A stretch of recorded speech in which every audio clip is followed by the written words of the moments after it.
You know it. You tell the story. You tell the whole damn world this is bear territory. 1, 2, 3, go! Be afraid.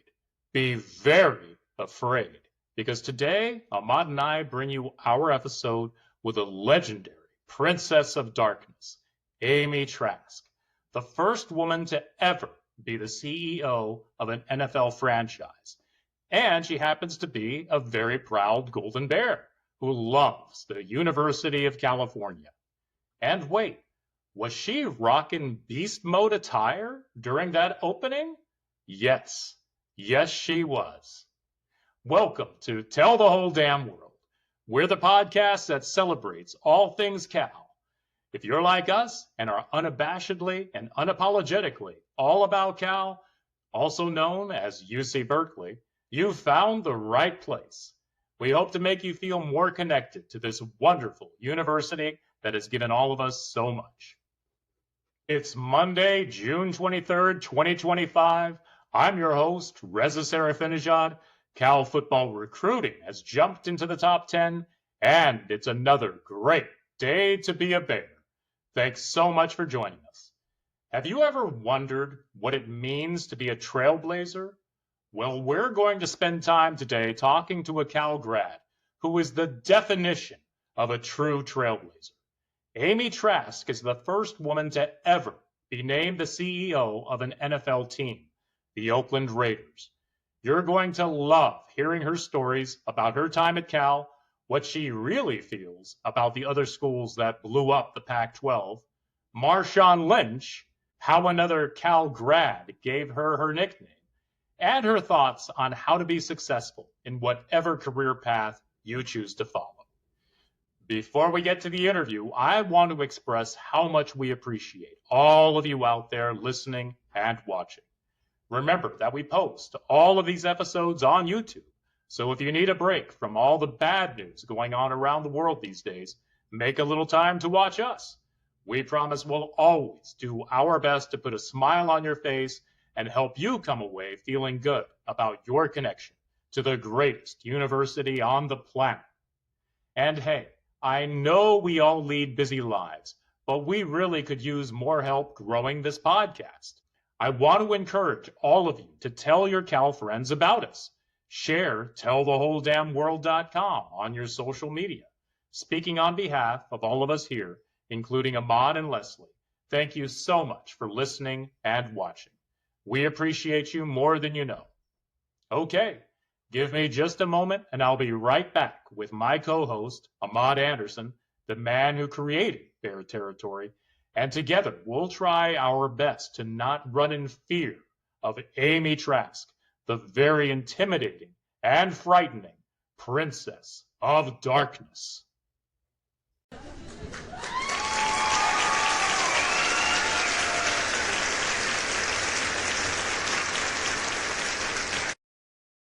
All right, I'm going to try my best here not to trip over my own tongue. But as Ahmad will tell you, whenever we have a big-time guest on the show, I usually stumble a few times while trying to get through the introduction. And I think everyone would agree that our guest today is the biggest guest we've ever been fortunate enough to have on the show. What does it mean to be a trailblazer? It's defined as a pioneer in their field, the first to do something and to set a path for others to follow. And if you look it up, it wouldn't be surprising at all to see a picture of Amy Trask. She is most well known for being the very first woman to be named CEO of an NFL franchise, the Oakland Raiders. Amy served in that capacity from 1997 through 2013 and blazed a trail for other women to follow in a sport where only men compete. She was often referred to as the glue that held the organization together. After the Raiders, Amy transitioned into a career as a football analyst for CBS Sports, contributing to the NFL Today, that other pregame show, and the groundbreaking all-female sports talk show We Need to Talk. And she co-hosts her own podcast, and I love this name, called What the Football? She also has written an incredible book entitled You Negotiate Like a Girl, Reflections on a Career in the National Football League. She has received the WISE Women in Sports and Events Woman of the Year Award, has been recognized as one of the NFL's 100 greatest game changers, and as a proud Cal alumnus has received the Campanile Excellence in Achievement Award from the UC Berkeley Foundation and the Cal Alumni Association, an award that recognizes alumni whose professional achievements reflect the excellence of a UC Berkeley education. And despite the moniker given to her by Raiders fans as the Princess of Darkness, I can tell you she is anything but that. I've been blown away by how wonderfully gracious and kind she has been while trying to coordinate this interview. She continues to inspire and influence the sports world with her advocacy for diversity, excellence, and inclusion. We couldn't be more honored to have her with us today. Welcome to the show, Amy. Thank you so much for making the time. Let's go. That was an overwhelming introduction. Very, very generous, way too generous, very gracious. But I'm going to correct you on one thing, because you need to be afraid. You need to be very, very afraid. Princess of Darkness, take that seriously, man. Be afraid. And by the way, I have that nickname, which I will forever cherish. And remember, be afraid of me, because of another Cal alum, Mike Silver. And I'll be happy to share that story if you wish. But it is thanks to Mike Silver, I have the best ever nickname in the whole world. Can't wait to hear about that. That's great. And yes, I will definitely be more afraid. Be afraid, man. If I wasn't afraid, I'm afraid now. Good, good. All right. Just to be clear. Well, it's exciting to have you on the show, Amy, and there is so much to talk about. But I want to start from, as they say, from the small acorn comes the mighty oak. And you're from Southern California, and I know in my time, having played football and having been in administration there, a lot of folks come to Berkeley from SoCal. And there's two things we ask. Why Cal? And what are some of the favorite places that you like to hang out or you hung out when you were at Berkeley? Well, I was given a choice by my parents. Pick a UC. It was going to be a UC. A private school was not going to be an option. And when I grew up, everyone with whom I grew up, everyone from Southern California wanted to go to Northern California for school. And similarly, everyone in Northern California seemed to want to go to Southern California for school. You could, and I'll just say it this way, you could get away from your parents, but not too far. You could stay in the state of California. You could go to a UC, and they're all tremendous schools. And by the way, we'll talk a moment about tuition, because when my parents said to me, you're going to go to a UC, and what I'm about to say may make some of the current students cry. Tuition when I was at Cal, it started at I think $57 a quarter, and then it went up to $100 and something a quarter. And then by the time I graduated, it was about $257 a quarter. And we were up in arms with $250 at $7 a quarter. That was either my junior or senior year. In other words, my senior year of college, tuition was less than $1,000. And I'm sorry, that was either my junior or senior year. But we couldn't believe it had gone up so much. My point being, I had an option of picking a UC, all magnificent schools, and back in those days, extraordinarily affordable. Sorry, kids today. That sounds like a completely different time, my goodness. And you don't look nearly old enough for it to have been that cheap way back. Let's not go that far. But really, and look, I'm not going to digress for a moment, but I've always believed if you want to go to a private school, if you have the wherewithal to go to a private school and you want to accept those costs, have at it. But our California public schools, our UC system, needs to be affordable for kids in this state whose families are paying taxes. So we need to somehow get back to tuition being affordable. But I digress. But while we're digressing, I will note that I just saw #1 public university in the world, I believe. Who might that be? Who might that be? Tell the whole damn world this is bear territory. All day, Amy T. All day. That's right. That's right. Well, hey, I mean, you were a student at Cal. You were inducted into Phi Beta Kappa I mean, that is prestigious. You are one smart cookie, no question about that. Can you recall any professors who may have made a big impact on you during your time at Cal? And what makes Cal such a special place to you? Everything about it is special. And by the way, I realized I got so sidetracked on the escalation in tuition and then calling out our university for its number one status. I didn't answer the earlier question about favorite places to go. I got to call out the Kingfish. And I Oh don't think, boy, I don't even know if the Kingfish is still there anymore, but it isn't where it used to be, but it's still around. the Kingfish, and I was one of the speakers at our graduation. I was one of the two or so speakers at the political science graduation the year I graduated. And I am so proud to share with you that I gave the Kingfish a shout out in my speech. And then there was that other bar that was all the way down right near the bay. I'm blanking on the name, but everybody went on Thursday nights, and I'm absolutely blanking on the name. And then I loved the frozen yogurt spot right off Telegraph. Frozen yogurt, I was there every day. Do you mean all the way down University Avenue? Yeah. So it could have been, well, back in the day, it could have been Carlos Spangers. Murphy's It was or Spangers. Skates. Spangers. Yes. Spangers, yeah. Wow. Well, that's interesting. You brought up Spangers. I just have to mention this real quick because, your affiliation with with the Raiders, both LA and Oakland. But my father used to work at Spangers as a waiter. And prior to working at Spangers, in the early 1970s, he worked at a restaurant at Jack London Square called the Sea Wolf.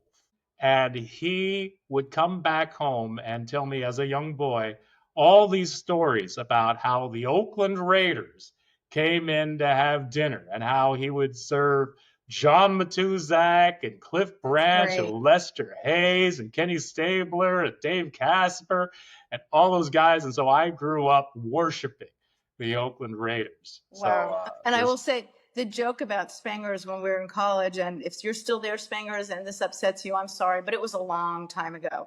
The joke used to be if you were tall enough to reach the counter, you were going to get served. Well, they are no longer in business. So I wonder if that's why. yeah, don't tell anybody. Look, those are great places. Definitely some fun times. You talked about tuition. I was there around the same time you were there, just a little bit ahead of you. And it seemed like it was truly pennies on the dollar to go to school. And you're right. In this state of affairs of where we are, not to get too political, but in this world of working families, we should be able to attend these schools. And that's something that needs to be echoed. And we try to echo that here in the Bay as we try to recruit folks to come to the school, from academics to athletics to student athletes across the board. So I appreciate you saying that and giving that a shout out as a member of the Board Alumni Association. So I definitely appreciate that. Look, football is my thing. When did you become a football fan? And did you go to Cal football games as an undergraduate? Did I go to Cal games? Oh my gosh. I became a fan of the game of football in junior high. Right when I started junior, and I grew up in Southern California in Los Angeles, and I went to junior high. And back in the day, junior high was 7 to 9. I don't think it's 7 to 9 anymore. I think it's like 6 to 8 or something like that. But 7th grade, I went to a football game, and I fell in love with the game. Football is a very cerebral game, as you know. It's a game of matchups. How does my pass protection hold up to your pass rush? Can my corners cover your deep threat receivers? Can we stop your running back? It's a game of matchups. It's a game of chess with very strong, very powerful, very fast chess pieces. So yes, there's hitting and speed and it's athletic, but it's also, as I said, a very cerebral game. So I fell in love with the game. And then every year for the holidays, I would buy my dad tickets to an NFL game. And at the time when I was little, it was the Rams down here. And I would buy him tickets so that we could both go to the football game together. And we had a great time. Well, when I went to Cal, The Raiders were still in Oakland, just down, really and truly just down the road. And I fell in love with everything about the Raiders. This was a team, the owner of which didn't care if you had been labeled a behavior problem. I was labeled a behavior problem in kindergarten.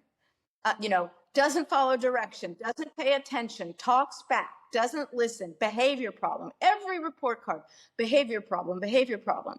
And that label stuck with me through 12th grade. People would tell you it still applies. But here's a team owner. He didn't give a damn if another team labeled you a behavior problem. Get on the field and play. Be a teammate, play. And, you'd watch games, NFL games, and you'd see the visiting teams pull up to the game on the road. And the buses would open the door and guys would get out wearing sport coats and carrying briefcases. And then you'd see the Raiders. And that team bus would pull up and they would spill out wearing whatever the hell they were wearing the night before, looking like they had just been dragged in, and they went out and won. And look, I wasn't aware of it at the time because it hadn't evolved to the extent it did. But ultimately, this is a team owner, and it was pretty clear who he was and the values and the ethos and the morals and the worldviews he had. He's the team owner who hired the first Hispanic head coach. And I'm going to do this in order, not of importance, but chronologically. He hired Tom Flores. Then he hired me. At the time, there were no other women in those NFL owners' meetings. Then he hired Art.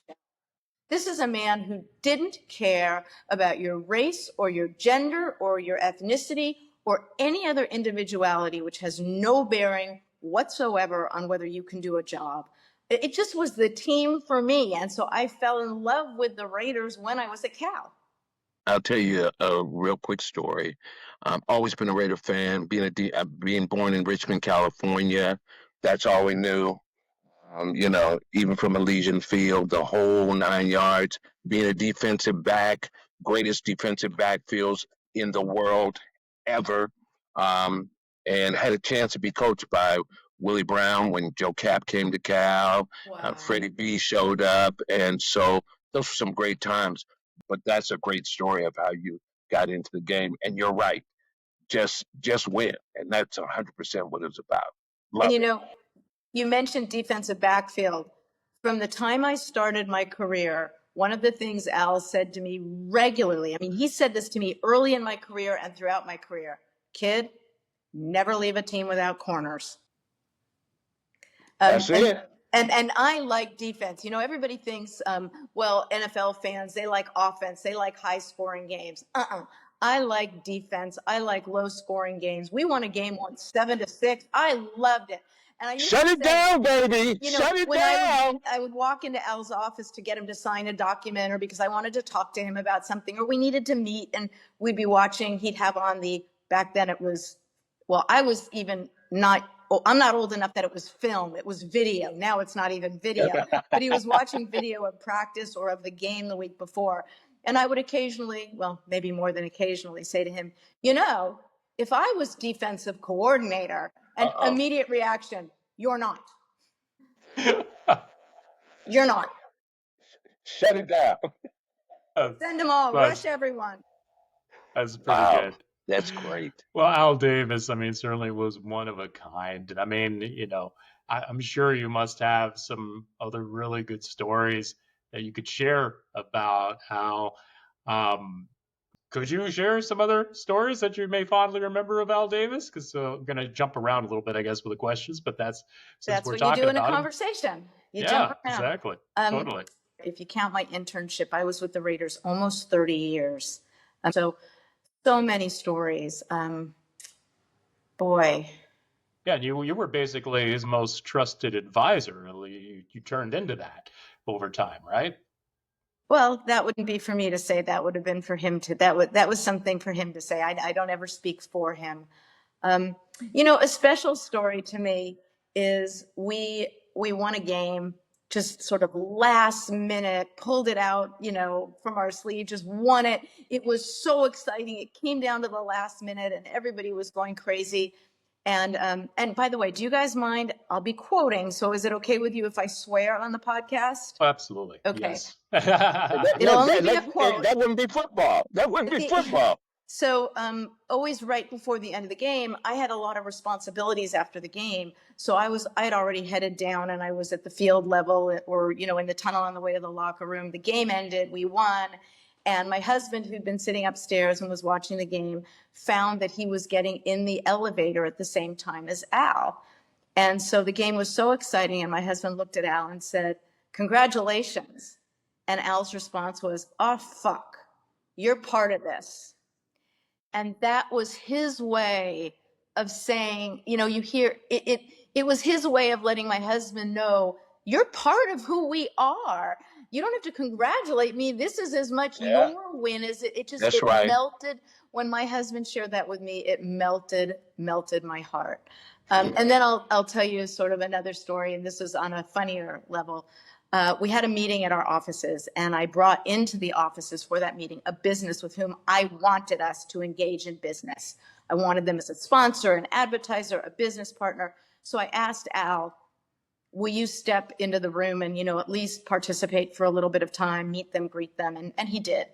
So he walks into the conference room. I'm there. There's 3 or 4 other people, maybe a few more from Raider staff, and all the representatives of the business that we have for the meeting, one of whom is a woman. So Al walks in and he immediately walks over to everybody, shakes their hands, and he says to her, I try very hard not to swear in front of women. Well, I start looking around at all. I'm like, what did he just say? I'm looking at everyone like, did he just say that? He swore at me all the time. And then he goes on and says to her, and even if I do swear in front of you, for which I apologize, even if I do, I never swear at a woman. Well, now I'm so stunned, my pen goes flying out of my hand, lands on the table with a thunk. I'm looking at all my coworkers like, did he just say he never swears at women? And he saw my face and he said, and this is a quote, "Oh, Amy, I swear at Amy, but I don't consider her a woman." Oh, And he could not have said anything more powerful or right. more meaningful or more special to me. That was one of, if not the most special, meaningful things he said to me, because what that said was, I expect her to do her job, period. I don't think about the fact that she's a woman. She does her job. And that is something that will stay with me forever. That reminds me of the story that you shared about Gene Upshaw. Someone asked about how does it feel working for a girl? And he said, she's not a girl. She's a Raider. Yeah, if you want to make me cry, I think you're on your way to doing that. That was one of the first weeks of my career, so early in my career. And I was on the sideline during practice. I was entertaining some of our business guests, business partners. And one of the media assembled. We let the press onto the practice field towards the end of practice, and they came back on. And one of the guys in the media yells out in a voice clearly intended for everyone to hear, "Gene, what's it like having a girl work for the Raiders?" And Gene Upshaw, as you know, just a mountain of a man, towering like a redwood tree. And in this booming voice, "She's not a girl, she's a Raider." I still, to this moment, get goosebumps when I think of him saying that. Imagine you're starting your career. You're the only girl out there on the practice field, and Gene Upshaw says that about you. Art Shell is my fraternity brother, so I've had to spend some time with him as well. So Wonderful. yeah, that's the real good stuff you're telling us here, and because it really speaks to what the family is like at being a Raider. It's why the fans are so loyal. I don't care what city you go to, they will still be Raider fans come hell or high water. You talked about it, and I'm now professor. I was poli sci major. Me too. Professor Muir was my favorite professor. I I've sort of tracked you what you're doing, and you talk about, as I'm now an HR professional and DEI expert.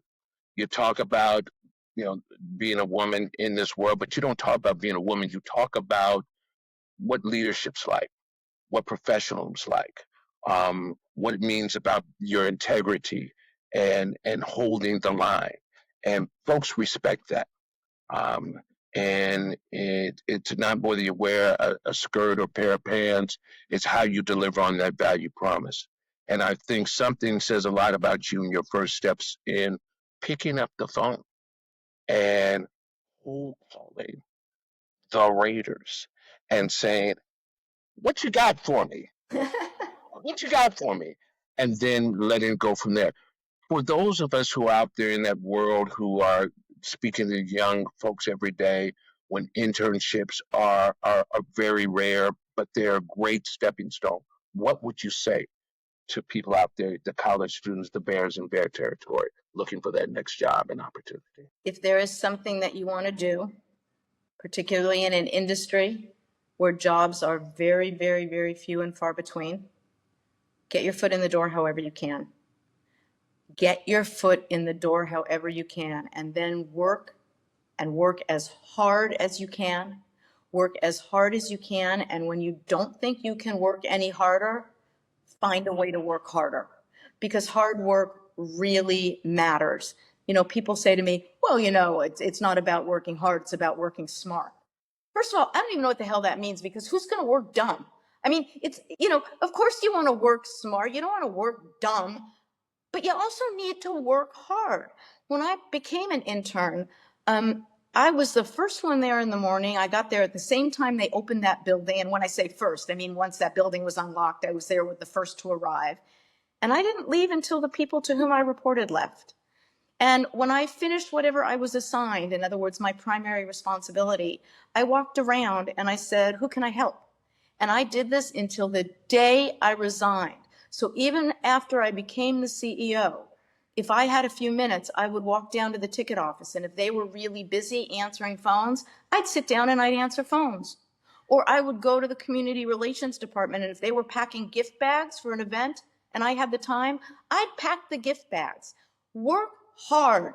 You know, people would come into my office sometimes and say, yeah, I finished what I need to do, so I'm going to take off a little early today. And I would say, oh, okay, I understand what you're saying. Did you go in the ticket office and see if they need any help?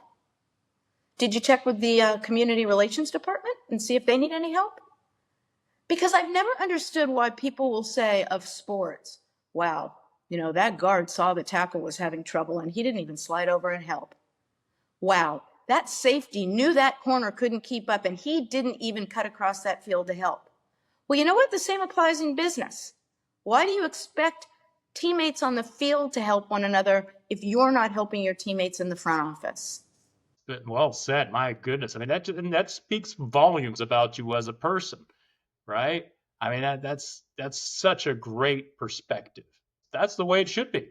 Absolutely. You know, to your point about that you were making just a moment ago about doing your job and just doing it. You know, the example I like to use is Apollo 13. When Apollo 13 had the problems it did, and those men were out in space, and they knew there was a chance they were not going to get home alive. And I don't know if you guys saw the movie Apollo 13. It's one of my two favorite movies. But in that scene where the Ed Harris character gathers the people from NASA around a table, and he dumps a bucket of bolts and pieces and parts on the table, and he says, using only these pieces and parts that they have on Apollo 13, get those men home alive. Do you think anyone on Apollo 13 gave a damn whether the people sitting around that table were old or young, what their race was, what their religion was, what their gender was? They just wanted to get home alive. And there's a message in that for everybody. 100%. Well, hey, so in 1997, you were appointed CEO of the Raiders, and as the very first woman to ever head an NFL franchise. What challenges did you face in that role, considering it's a sport where only men compete? Well, number one, I didn't care. And look, I will say right off the bat, I understand that I had the tremendous fortune not every woman has. I worked for a business owner, the controlling owner of a business, Al Davis, who didn't give a damn that I was, as he said, a girl. And that sends a powerful message to other people. I'll tell you that throughout my career, I never experienced one bit of resistance to being a woman in football from any player. Were there times where I knew people in meetings, and I'm not talking about players, were there times that I felt resistance? I didn't give a damn.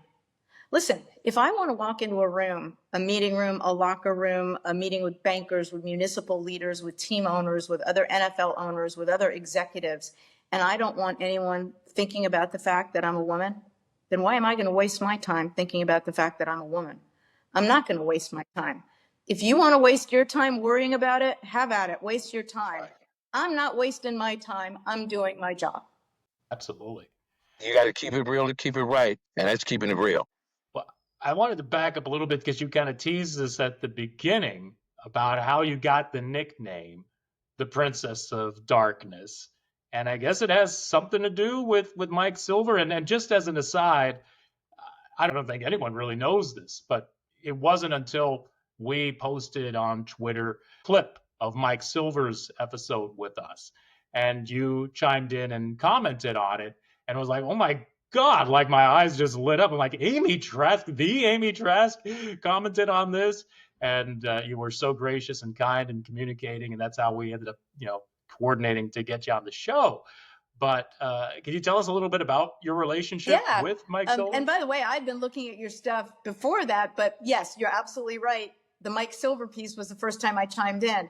Mike and I went to the same high school, as well as both going to Cal, albeit he's younger than me, and we don't need to do that math about how much before he graduated high school, I did. But we went to the same high school, we went to Cal. So at one point during my career, and this is when Mike was with Sports Illustrated, he wrote for Sports Illustrated a feature on me. And the piece focused on the fact that I was a woman and I was with the Raiders. And in the piece, he quoted anonymous sources that were league executives. I don't remember whether they were executives of other teams or in the league office itself. I think it was both. But he quoted them, and one or more of them said, behind her back, we call her the Princess of Darkness. It was not intended as a compliment. They also said, and I used to say this to Al all the time, they said, we consider her a smarter, meaner Al Davis with a law degree. So I would go into his office, and when he and I were arguing, and we disagreed more than we agreed over that almost 30 years, I would always look at him and say, once the article ran, I would say, smarter, meaner, and I'd walk out of the room. But in that article, Mike quotes these anonymous people as saying they call me the Princess of Darkness behind my back. Clearly not a compliment. I liked it. And Raiders fans liked it. And we embraced it. I'm like, you might think that's not a compliment. I love that nickname. Raider fans love that nickname. And to this day, I thank my fellow Palisades High grad, my fellow Cal alum, Mike Silver, for my nickname, which I shall forever cherish. And don't forget to be frightened of me. Well, fans, you've heard it first, right here. Tell the whole damn world, be afraid. Yeah, I love that. All that other stuff, be afraid. Well, look, what I think there's so much. Again, and Reza hasn't said it. We're looking for a part 2 because there's so much about you that we haven't and will not be able to cover in this small period of time. But one thing that just brings a real excitement to me is your book. You negotiate like a girl. And having been at a lot of boardrooms and a lot of tables, being involved in politics, I'm always, and having a mother who went from being a nurse and a wife to being a director in public health to retiring and becoming the first African-American woman to be elected on this Juneteenth day, to be elected to a major city, mayor of a major city in the state of California, Richmond, California. I'm always looking, and I always see women in the room. And of 5 male cousins in the United States, of many cousins all over the world, but in the United States, all my cousins are females. And I've learned a lot from them about leadership. Look, you are a trailblazer, you are a no-nonsense person. But as I mentioned before, I think the takeaways from me are your leadership transcends gender. That the picture of it is really about performance, integrity, professionalism. Being the first means a lot, but more importantly, how you have navigated the challenges with poise and purpose has left an everlasting impact on me. Wow, thank you. And I'll tell you, having read that, I see those qualities in my mom, and I see them in you. And for that, I take my hat off and salute you. Tell me about what it's like to be in that boardroom. Tell me what it's like to be Amy Trask in that boardroom. We already know that people are afraid of you. We already know you don't have to talk about that. But tell me how you walked in the door like Kool-Aid and said, "Bam, Amy's here." I'm never afraid to admit when I make a mistake. We all make mistakes. And look, I had the privilege, the just tremendous honor of flying with the Air Force in an F-16. If you're flying an F-16 upside down at 500 miles an hour and you scream out, "Oh crap," all right, that could be a problem. I get it. If you're a heart surgeon and you're in the middle of open heart surgery and you scream out, "Oh crap," that could be a problem. But as a general rule in business, mistakes are okay. They may cost you money. They may cost you an opportunity for a deal, but it's okay to make a mistake. So that's one of the things I always embraced, which is if you make a mistake, you make a mistake. Turn to your teammates and say, "I made a mistake. Help me fix it. And by the way, when you make a mistake, tell me, and I'm going to do everything I can to help you fix it."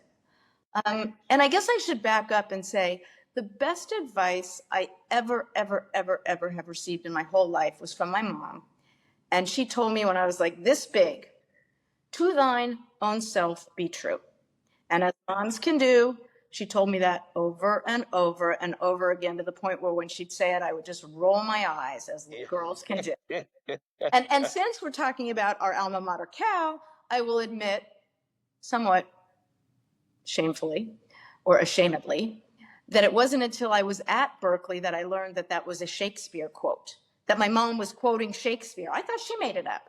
But I learned at Cal, Shakespeare wrote, "To thine own self be true." It's the best advice I've ever received. And the only regrets in business I have are when I haven't trusted my gut, when I haven't been true to myself. If I'm going to make a mistake, I want to make a mistake doing it the way I think I should do it. And if I make a mistake, I make a mistake, and I'm going to turn to my coworkers and say, "I made a mistake. I need you to help me fix this. And when you make a mistake, tell me, and I'm going to help you fix it." So I think that's one of the things that surprised people, because a lot of people are hesitant to admit when they make mistakes. I think the worst thing you can do when you make a mistake is not admit it and not enlist others to help you fix it. That's something to live by 100%.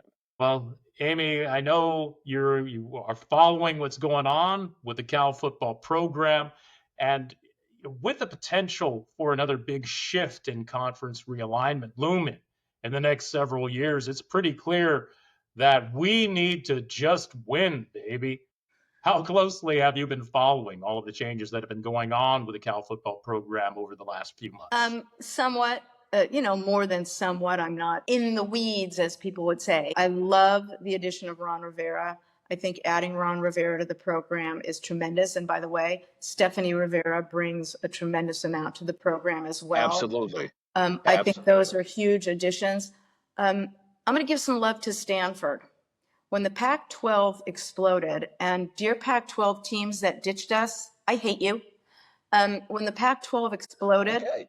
and Stanford stood arm in arm with Cal, I appreciate that. Stanford is, excuse me, I think I might sneeze, but now that I'm thinking about it, I won't. All of us are a little bit allergic to Stanford, but it's okay. Go ahead. Look, we all know, I'm not telling you anything you don't know. Stanford is positioned entirely differently than Cal when it comes to economics, financial resources for its athletic programs, financial resources in general. But that Stanford said to Cal, "We want to stand with you and remain in the same conference together." Tremendously meaningful. Thank you, Stanford. I respect that. I admire that. I appreciate that. I want Cal and Stanford to stick together no matter what comes with respect to conference realignment. Look, I don't like what's going on with conference realignment, and I know I sound like an old person saying, get off my lawn. But I was very saddened when the Pac-12 exploded, and teams that exploded it, I hate you. And you know I'm saying I hate you in a sort of silly manner. But I do. I appreciate that Stanford and Cal stayed together. So I will say this: to the extent we see more realignment, as you noted, we will. I want to find a way for Cal and Stanford to stay united. I mean, how do we not have big game every year? How do we not have Oski and the tree? And by the way, what the heck with a tree on the field? And how do we not play for that axe? So my hope for any further realignment is for Cal and Stanford to stay together. But again, can't speak highly enough of the addition of Ron Rivera and also that which Stephanie will bring to the program. No question, right? And, it's interesting because, of course, I always had a lot of misgivings towards Stanford also. But when all this came together and we ended up in the ACC together and they went to bat for us, I literally just forgave and I feel like I'm not nearly as angry and as like I accept them now. It's like, and it's interesting that we did a Cal history episode on how we got the name the Golden Bears, and it goes all the way back to 1895 when Cal sent 11 athletes across the country by rail, and they went on a 7-week track and field, beating all these East Coast powers of that time. And it was interesting that when they were on their way back, that there were groups of people who had gone to Stanford who were openly rooting for Cal to win the competition because it was this West versus East kind of thing. And so it's just kind of interesting to think that, we're kind of I agree with you. When we stood together, and it was Stanford sticking with Cal. Stanford stood by our side. Stanford could have gone its own direction, changed my level of teasing. And look, we know that on game day, we like to root against one another. We know on game day, we, get a little bit passionate in our rooting, but they are both magnificent universities. And as is said, game knows game, and tremendous respect for Stanford. And I hope these universities stick together. And by the way, I'm going to digress for 1 minute because Golden Bear and our colors. I am still not over the fact that UCLA, because a Bruin is a baby bear. Look it up. Google it, kids. A Bruin is a baby bear.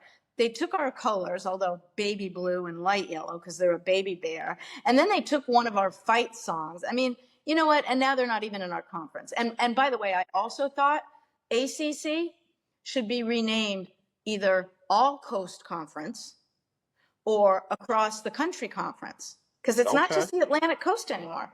Right. Ah, I like that. That makes a lot of sense. You heard it first. You heard it first right here. You hear me, ACC? I'll let you use that maybe. I like it. That's good. We'll start something up for that. Hey, before we hit bear territory, what is this about Marshawn? Do you want to talk a little bit about that? I'm wearing my beast mode shirt. I'll break the news here, although I think I might have played around with this on social media a while back, but I'm going to break it again here. I do think I toyed with this on social media, but I am stone cold serious. I will launch right now Marshawn Lynch for governor of California. You heard it here. Let's do this. Marshawn, you'd be tremendous as governor. I'm launching beast mode for governor. Nice. Woo! You got my vote. He is wise. He is intelligent. And there's plenty of people who are intelligent but aren't also wise. He's both. Absolutely. He does so much for the community. And he has, going back to his time when he was much, much, much, much younger, and his time in Cal, and his time in the NFL, goes out of his way to help youth throughout the Oakland community. And he doesn't tell anyone about it. He just does it. Beast mode for governor. You heard it here. Well, he's got 2 political consultants right here, so there you go. Poli-sci girl, we're ready to go. Sign That's right. Both of us, poli-sci. Yes. But look, folks, there's definitely more to come, but we don't ever end the show without asking the greatest, the most amazing question. Tell us, either before you got to Cal, while you were at Cal, when you might have been at that school where you got your law degree, or even in your time going through those 30 years with the greatest football team on earth, the Raiders. What was your bear territory moment? And there's many. I know, because I know it. You tell the story. It is bear territory. What has been your bear territory moment? Boy, so as you just said, so many of those moments. One of the things I loved about Cal, and I'm getting to your answer, but I need to explain why I feel this way. One of the things I loved about going to Cal is there are people there from all over the world. There are people there with different views, whether they're political views or world views, religious views. It is a melting pot, and everyone found a way to communicate with one another. And we listened to one another, and we learned from one another. There's people who aren't familiar with Cal other than the reputation, and they think, oh, y'all are a bunch of tree-hugging hippies. And by the way, later I am going to a party where we're going to be saying goodbye to a tree, but I digress. Because when people say, oh, you went to Berkeley, you're a hippie, I'd say, first of all, there's nothing wrong with being a hippie. But if you want to call me a hippie, I'm the hippie who likes EBITDA and ROI and compound annual growth rate. So you want a hippie with me? Let's look at a financial statement and have a little conversation about EBITDA. My point is, there were hippies, using that term in quotes. And then there were those with very conservative views. And there were people from, as I said, all around this country and other countries, and people with different beliefs and different views and different opinions. And we all communicated.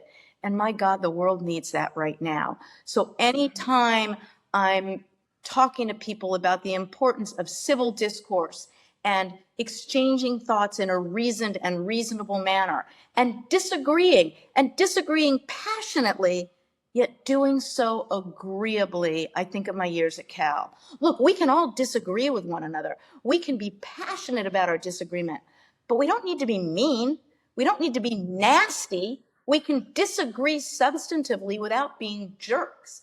And that was my experience at Cal, so I think of that all the time. Well, you couldn't have said it better. I mean, that is desperately what this country needs these days, isn't it? Just to be able to civilly have discourse and work through our problems, and to just, And be able to listen do to it one without another yelling. and Yes. learn from one another. And at the end of the day, if we say, you know what, I'm going to disagree with you, you don't need to be a jerk. My husband had showed me this great meme, or whatever you call it. And it was these two guys. We disagree about everything. We argue all day long. We argue about politics. We argue about everything. We disagree. And you know what we do when we're done? We go have a beer. Look, when I was at Cal, somebody asked me, I was protesting something. It could have been a list of things, right? And the person said, if you thought Cal was so bad, and I've said it on the show previously, if you thought Cal was so bad, why did you come here? And I said to that person, I said, because not only this is the place where those I go to school with will be the power brokers, the movers and shakers of the world, of every ethnicity, of every religion and gender. It is also the place where people not only design the game of life, but become those who set the policies and procedures of the game.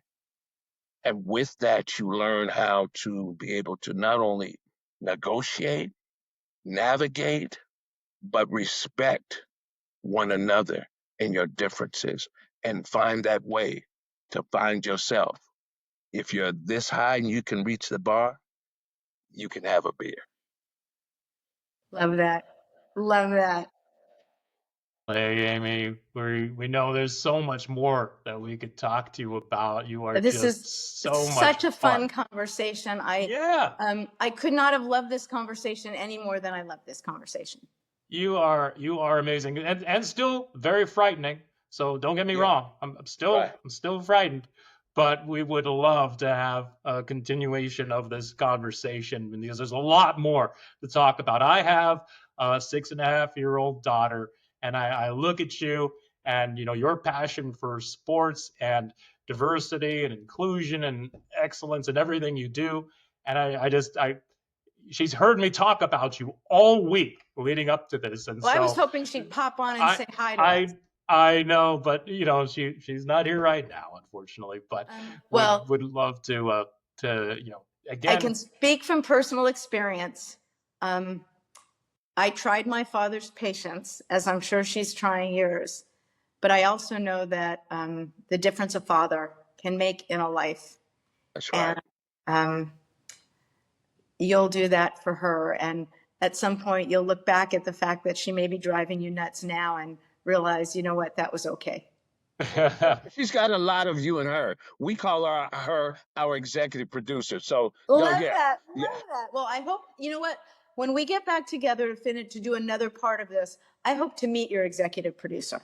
You will. It'd be awesome. No, thank you so much, Amy. And like again, my face is just, it hurts from smiling so much and Mine having this too. opportunity. So yeah, you are just so wonderful, and we really appreciate you making the time. And yeah, I guess we will just catch up again in a couple months. But It doesn't even have to be months. We just, Yeah. long story, July, but a lot of family commitments in and out of town for the next couple weeks. But once we're past the 4th of July, happy to join you guys. It would really be my honor to do so.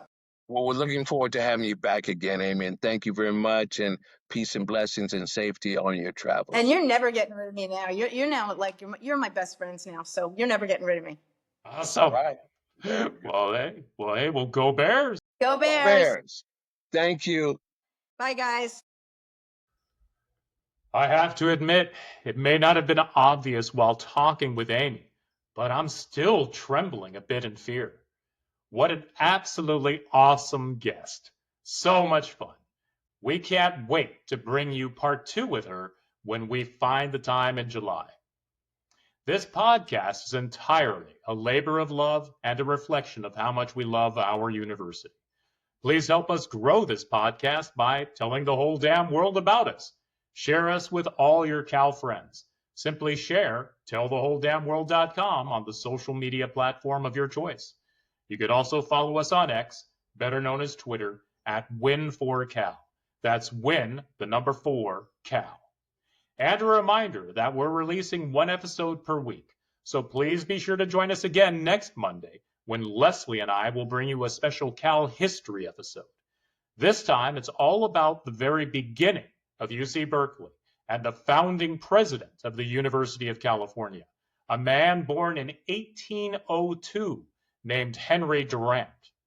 If you've ever been to Henry's on Durant, like I'm sure all of you have, you can already guess why it has that name. Thank you so much for tuning in. We sincerely appreciate all of you out there listening and watching. See you next Monday. This podcast is about celebrating all things Cal and the prominent people who are passionate about the University of California. Do you feel Cal is the center of the universe? Do you bleed blue and gold? We want you to tell the whole damn world about it. Go Bears!